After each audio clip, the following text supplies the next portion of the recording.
This is continuing where the previous video's sound cut out. I have no idea what causes that. It happens sometimes. Okay, so what if you happen to know that the function you're working with is 0 at a certain x value, okay? And we'll call that x value c. And f is a polynomial. Well, what it means is that there's a root there.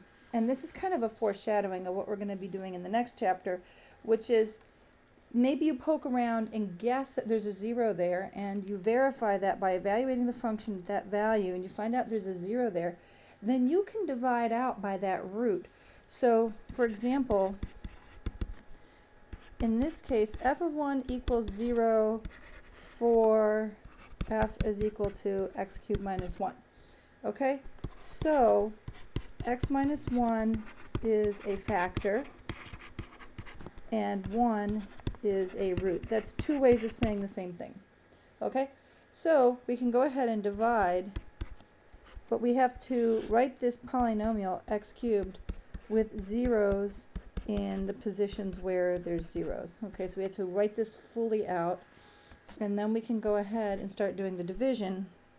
So, for example, x squared is how many times x goes into x cubed.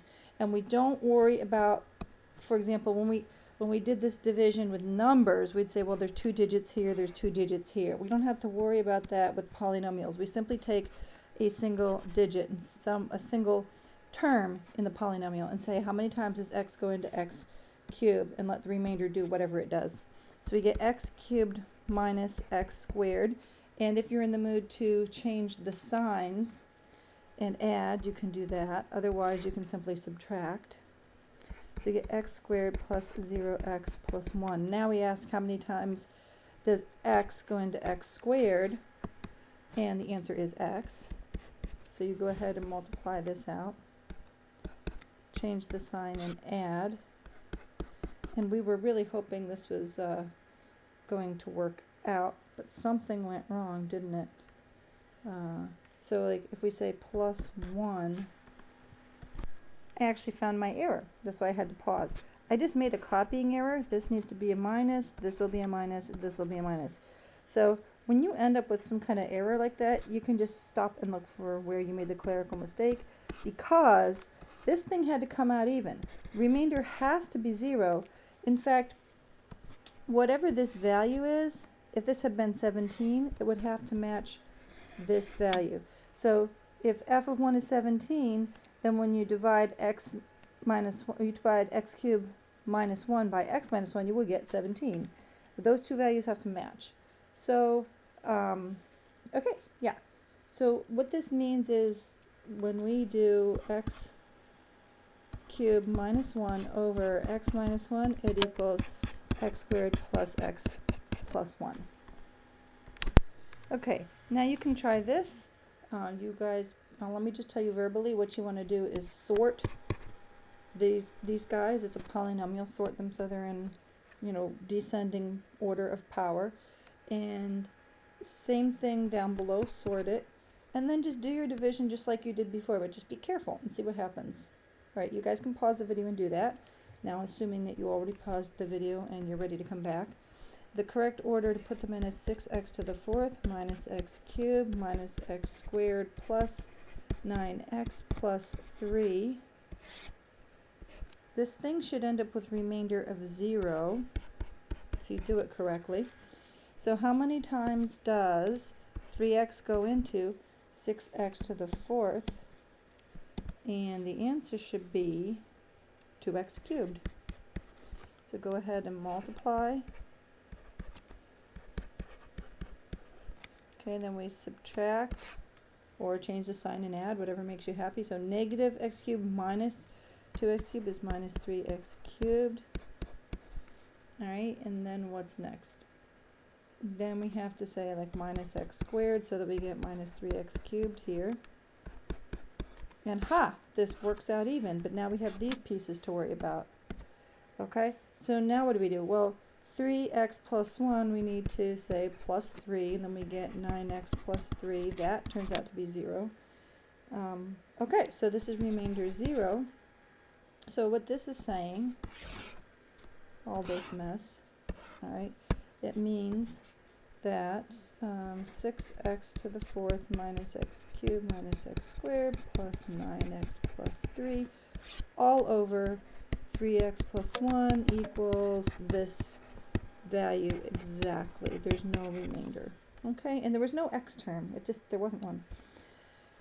The root is what? The root is whatever you can put in for x that causes this denominator to be 0.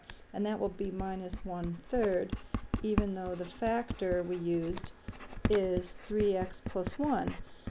You know, you could have said, or the factor is x plus 1/3. That would be perfectly fine, but they're equivalent because in the end you're going to factor out whatever you want to whatever constant you want to factor out. It doesn't matter. This notice, if I multiply by 3, I get the same thing back. So the constant doesn't matter. It just matters that both of these factors give you the same root. Okay? So you could say it either way. All right. So let's try one more. I'm going to pause while I write it. Okay, so this fraction we have up above is all messy, right? Because all the terms are in some weird order. So before you put it into the division problem, just sort everything out. So you're going from highest power to lowest power.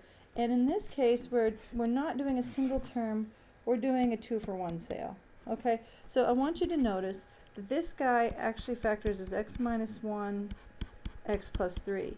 And if I just give you this original problem up here, you might be tempted to first divide the whole thing by x minus 1, and then again divide the whole thing by x plus 3, and that's perfectly legitimate. You're allowed to do that. But it will just take longer. Okay, so let's not do it that way. Also, the remainder will look different. If it were to come out even, it wouldn't matter. It's not going to come out even, so the answer would have a different format if we did that, but it would still be correct.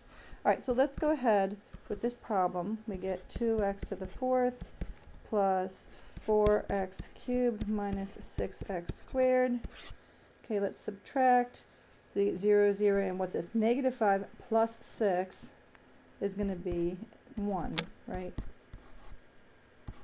So again, you can either change the sign and add, or you can just subtract, whichever you prefer. And we were really hoping this would come out evenly. It doesn't. 3 minus 2 is 1. 2 minus negative 3. So it's like 2 plus 3. All right, and so we get a 1.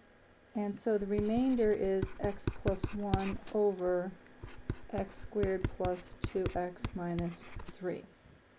Okay? I think that's all we needed.